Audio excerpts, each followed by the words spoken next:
Alright, so yeah, this is our 90th video, and we're just gonna start off with sequence and series. So basically, let's just get to it and then have a sequence.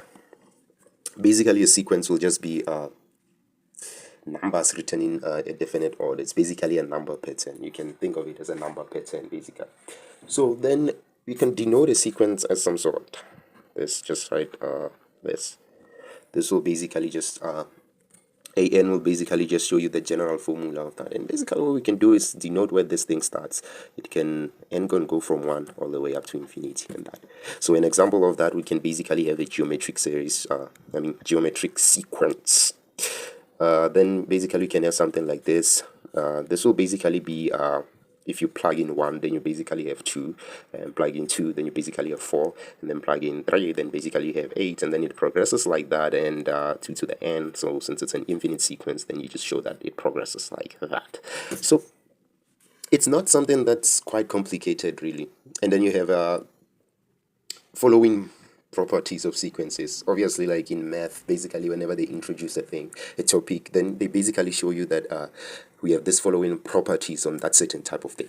So on sequences, then we can basically say, okay, on that general formula of that sequence, if we can take the limit when n goes to infinity, remember n can be a set of like non-negative integers. It can start from 0, but basically let's just make it start at 1 for counting numbers. Basically when you count, you start at 1. So then we can go from 1 to infinity. So let's say if we take the limit as n goes to infinity of that thing, of that general formula of that sequence, and we find that that limit exists and it's equals to L, then that basically means that our sequence is basically convergent. If the limit doesn't exist, then it's divergent. Okay, so let's think of an example. If we have the limit when n goes to infinity of, let's just say 2n squared minus 1 over n minus 1. So what exactly happens here? Is this convergent or divergent? If you look at this one here, you notice something here. Obviously, the degree of this one is higher than the degree of the denominator. Then that just basically means that this will overshoot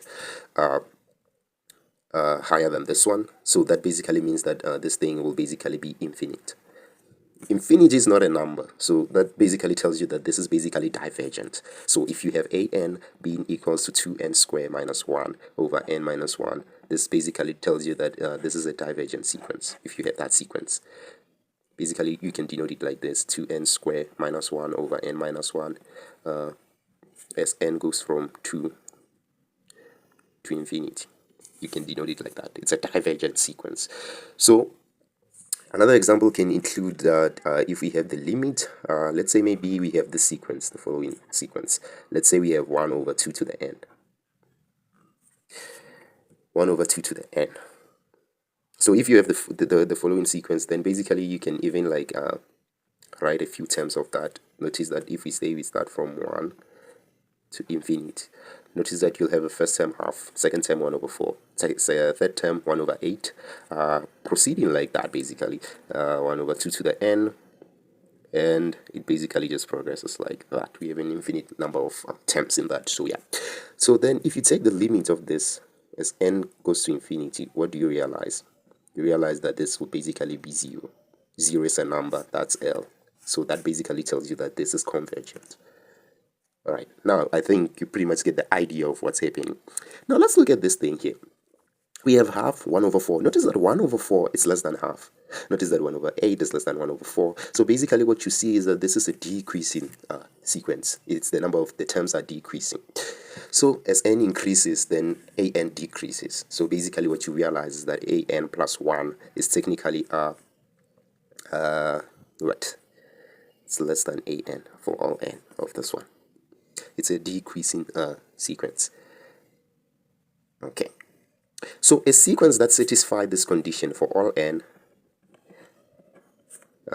equal or greater than 1.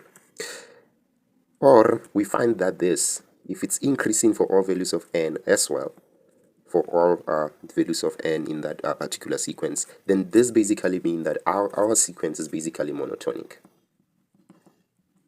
It's basically monotonic.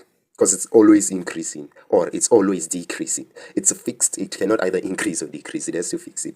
It's always. So if you have this or this, then that technically means that the sequence is basically monotonic. And then there comes this thing, the monotonic sequence theorem. It says that if a sequence is bounded, let's think about this. If we bound something, if a sequence is bounded, so suppose that we have this being less than some value m, so it's bounded above. Because now, if you think of it, you can think of it something like this. This is bounded above.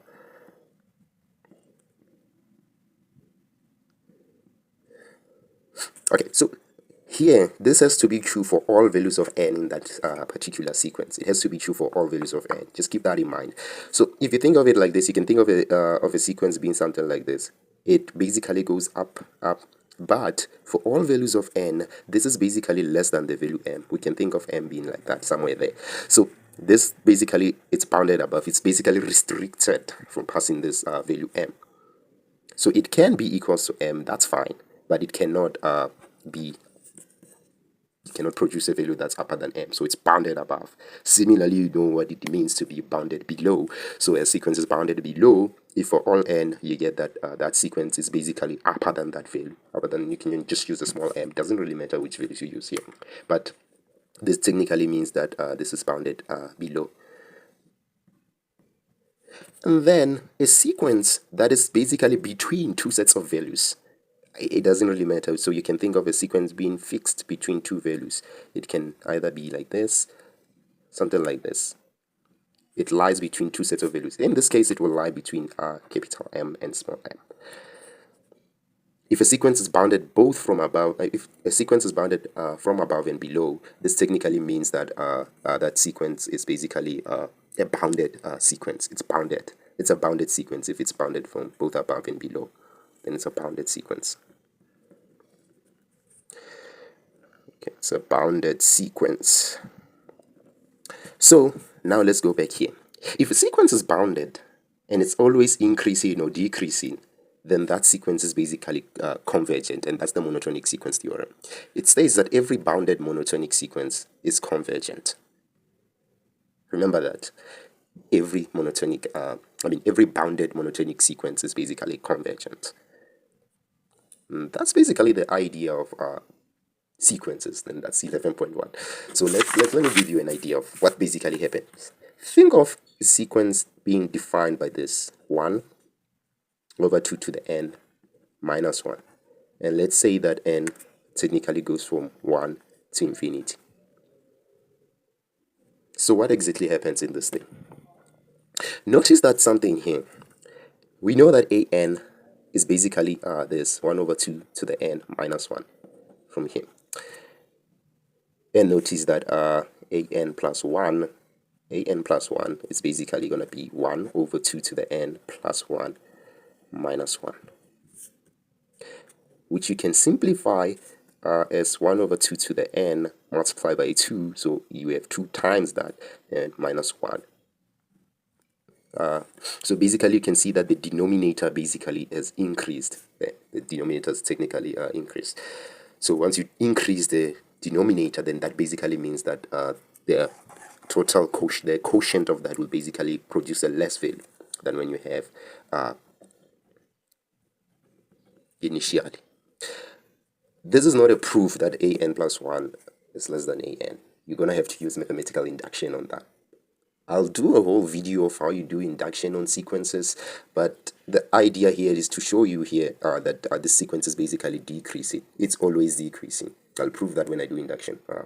That deserves a different video on that. Then, since it's always decreasing, we know that this is always decreasing for all n. Therefore, let's say an is decreasing, okay. Therefore, an is decreasing for all n equal or greater than 1. So then since it's always decreasing, notice that a1 in that pattern will basically be 1. And what happens if we take the limit as n goes to infinity? Well, it's always decreasing, so we expect that to decrease always.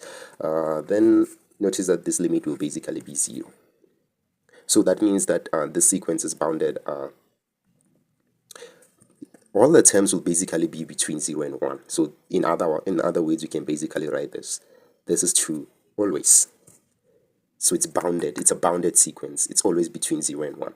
So then that already tells you that this is a convergent sequence.